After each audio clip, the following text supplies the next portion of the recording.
नमस्कार दोस्तों, एक बार फिर से स्वागत है आपका आपके अपने चैनल बॉलीवुड अनबॉक्सिंग में। दोस्तों, हिंदी सिनेमा में कई क्लासिक फिल्में बनाने वाले डायरेक्टर ऐसे भी रहे हैं जो कि मूल रूप से तो साउथ इंडियन फिल्में बनाते थे। उन्होंने वहां बड़ा नाम कमाया और उसके बाद हिंदी सिनेमा में भी उन्होंने एक से बढ़कर एक फिल्में बनाई। दोस्तों, पिछले साल इसी सीजन में पूरे भारत देश में लॉकडाउन चल रहा था और इसी लॉकडाउन के दौरान हिंदी सिनेमा के पहले ही मैन धर्मेंद्र पर फिल्माया गया एक गाना खूब वायरल हुआ था। गाना था दाल रोटी खाओ प्रभु के गुण गाओ। दोस्त दाल रोटी खाओ प्रभु के गुण गाओ। दोस्तों ये गाना साल 1973 की 2 नवंबर को रिलीज हुई फिल्म ज्वार भाटा का है और इस फिल्म के निर्देशक थे ए सुब्बा राव। ए सुब्बा राव ने तेलुगु, तमिल और हिंदी सिनेमा में बड़ा नाम कमाया। हिंदी सिनेमा में उनकी एंट्री हुई थी सुनील दत्त और नूतन की सुपर डुपर हिट फिल्म मिलन से, जो उनकी अपनी ही निर्देशित तेलुगु फिल्म मूंगा मानासुलू की हिंदी रीमेक थी। इस फिल्म से सुनील दत्त इतना प्रभावित हुए कि उन्होंने अपने भाई सोमदत्त को हीरो बनाने की जिम्मेदारी भी ए सुब्बा राव को सौंप दी। सुनील दत्त के भाई सोमदत्त की पहली फिल्म थी मन का मीत और इसी फिल्म से बतौर खलनायक विनोद खन्ना ने भी हिंदी सिनेमा में अपना डेब्यू किया था।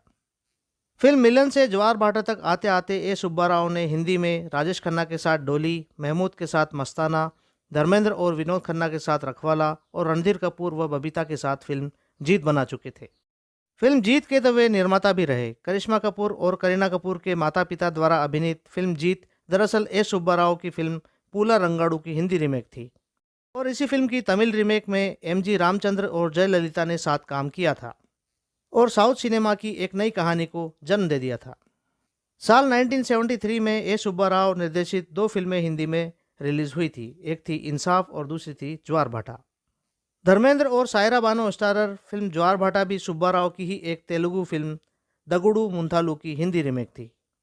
दोस्तों, सायरा बानो का उस समय जमाना दीवाना था और नायकों में पॉपुलैरिटी के हिसाब से धर्मेंद्र नंबर 1 के हीरो थे और दोनों का ऑन स्क्रीन करिश्मा तब तक लोग आई मिलन की बेला के अलावा आदमी और इंसान में भी देख चुके थे।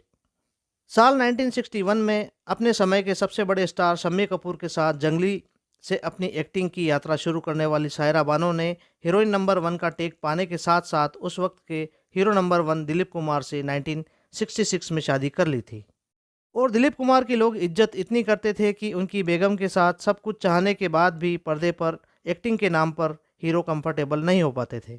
इस एक दिक्कत ने सायरा बानो को बतौर अभिनेत्री अपने करियर में काफ़ी नुकसान पहुंचाया। फिल्म ज्वार भाटा लिखने में ए सुब्बा राव की मदद की थी उस समय के चर्चित लेखक राजेंद्र कृष्ण ने। पंजाबी पृष्ठभूमि से होने की वजह से लोग उनका नाम पुकारते थे राजेंद्र कृष्ण। जी हाँ दोस्तों, वही राजेंद्र कृष्ण जिनके लिखे हम प्यार में जलने वालों को मैं अपने आप से घबरा कर इस भरी दुनिया में वो दिल कहाँ से लाऊं और ये ज़िंदगी उसी की है हिंदी सिनेमा के स्वर्णिम युग के नायाब मोती हैं।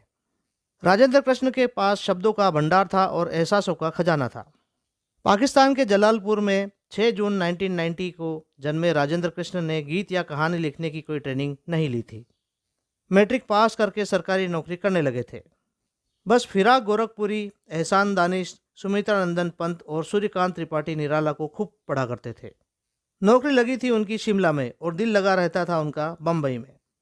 और जिस साल देश आज़ाद हुआ उसी साल वे नौकरी के मोह से आज़ाद भी हो गए।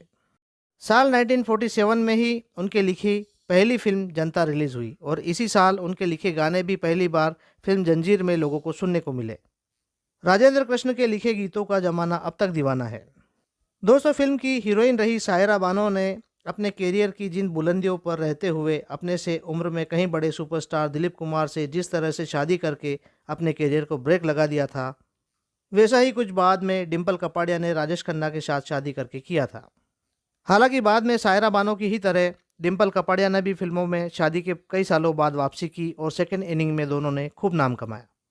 एक दिलचस्प बात यहाँ यह भी है कि यूसुफ खान ने जब दिलीप कुमार बनकर हिंदी सिनेमा में पदार्पण किया था साल 1944 में, तो उनकी पहली फिल्म का नाम भी ज्वार भाटा ही रहा था और इसी फिल्म में किशोर कुमार की पहली पत्नी रूमा गुहा ठकुरता ने भी अभिनय किया था। दोस्तों, धर्मेंद्र और सायरा बानो वाली ज्वार भाटा का संगीत अपने समय का सुपरहिट संगीत रहा था। इस फिल्म का संगीत था लक्ष्मीकांत प्यारेलाल का। लेकिन फिल्म ज्वार भाटा को बॉक्स ऑफिस पर उतनी कामयाबी नहीं मिल पाई जितनी कि फिल्म के निर्देशक ए सुब्बा राव को मिला करती थी। इसमें कुछ दिक्कतें तो फिल्म की फॉर्मूला स्टोरी की रही और कुछ कमी रही उन दिनों की जनता की, जिसे धर्मेंद्र की जोड़ी हेमा मालिनी के सिवा किसी दूसरे के साथ भाती ही नहीं थी। साल 1973 में वैसे तो ऋषि कपूर की फिल्म बॉबी ने कमाई के मामले में पहला नंबर पाया था, लेकिन इस साल कमाई के मामले में दूसरे नंबर पर रही थी धर्मेंद्र और हेमा मालिनी की फिल्म जुगनू। साल 1973 में सबसे ज़्यादा पैसा कमाने वाली फिल्मों में टॉप 10 में धर्मेंद्र की 4 फिल्में रही थी। ये फिल्में थी जुगनू, यादों की बारात, कहानी किस्मत की और लोफर। दोस्तों, फिल्म की स्टोरी लाइन उस समय की है जब अमीर होना गुनाह माना जाता था और गरीब होने भर से इंसान को सारे गुणों से परिपूर्ण मान लिया जाता था। अमीरों को एक खास तौर के विलेन के तौर पर दिखाने का हिंदी सिनेमा का एक खाका फिल्म ज्वार भाटा में पूरे उफान पर था। इस फिल्म की कहानी बस इतनी है कि एक रईस सेठ है दुर्गादास, और इस सेठ का लड़का इस सेठ की मर्जी के खिलाफ एक गरीब लड़की से शादी कर लेता है, तो सेठ जी उसे घर से बाहर निकाल देते हैं। युवा दंपति के एक बेटा होता है बिल्लू, और दंपति गुजर जाते हैं। बिल्लू अनाथ हो जाता है तो उसे कोई निसंतान पाल लेता है। फिल्म का हीरो बिल्लू यहीं पर जीने के सारे फंडे सीखता है, और वह भी सीखता है कि दुनिया में सबसे बड़ा काम है लोगों के काम आना। उधर सेठ दुर्गादास का अंतिम समय निकट है, उन्हें भी वही फील होता है जो इस समय लोगों को महसूस हुआ करता है। सेठ जी अपने आखिरी समय में जीवन की सारी गलतियों को सुधारने के लिए अपने बेटे बहू का पता लगाते हैं, तो उन्हें अपने पोते का पता लग जाता है। पोता दादा के पास पहुंचता है तो पाता है कि यहाँ तो साजिशों के करता धरता कई गुर्गों ने एक अलग ही खिचड़ी पका रखी है। लेकिन बिल्लू तो दाल रोटी पकाना सीख कर आया हुआ है, वह रसोई से लेकर तिजोरी तक सारे जाले साफ कर देता है। फिल्म में धर्मेंद्र और सायरा बानो के अलावा धर्मेंद्र के दादा बने हैं अभिनेता नाजिर हुसैन, जो कि हर फिल्म में धर्मेंद्र के पिता बने दिखाई देते थे।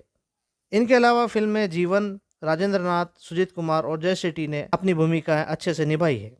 दोस्तों, आज के वीडियो में बस इतना ही। वीडियो में दी गई जानकारी अच्छी लगी हो तो वीडियो को लाइक करने के साथ साथ बगल में लगे बेल आइकन पर ऑल के बटन को जरूर क्लिक करें, जिससे कि आपको हमारे वीडियो का नोटिफिकेशन सबसे पहले मिल जाए। धन्यवाद।